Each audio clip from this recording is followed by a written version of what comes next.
Hello and welcome to Garden Goodness Australia. My name is Peter and today I would like to talk to you about growing bush tucker.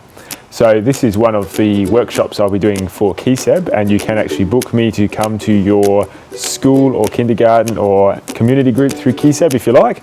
And so I just want to do a super quick overview to give you an idea of what that workshop might include. I've brought here a bit of a selection of the bush tucker that we grow here that we grow at Garden Goodness Smithfield.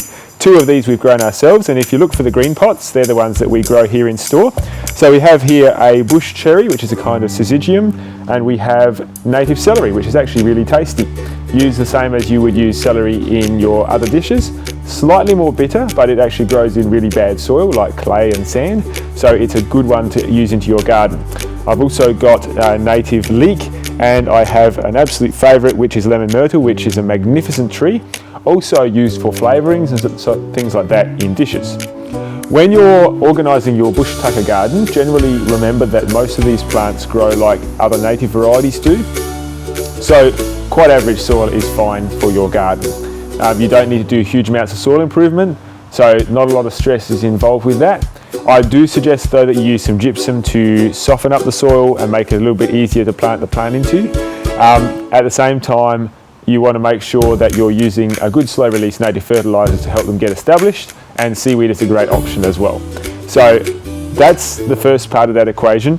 A sunny position is really good, but remember with the bush tucker you want to match the conditions that they have where they come from with what you're putting into your garden. So bush tucker that grows in Queensland will have a different natural environment, a different microclimate that you're going to want to create, as opposed to bush tucker that might come from an arid part of Western Australia.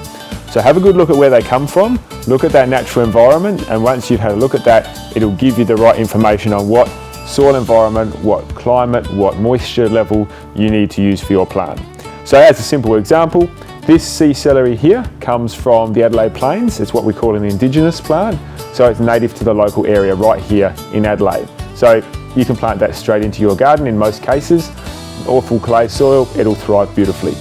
It will also shoot out seed heads every so often, which will then drop into the ground and it will regerminate year on year, so quite easy to look after.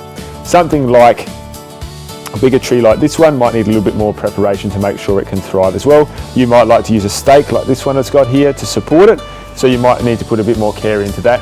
And also have a look at the size that it gets to, because this one will need a more open space where it can really thrive and grow to a good size, or you might decide to put it in a pot where you can contain the size of it, and don't be afraid to prune it to make sure it keeps into the size of that pot.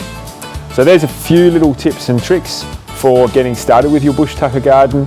If you want some more advice, come into the store and we'll give you some ideas on what to select for your garden. And also, as I said, feel free to book me to come do a workshop near you on how to set up a bush tucker garden. Thanks very much for watching.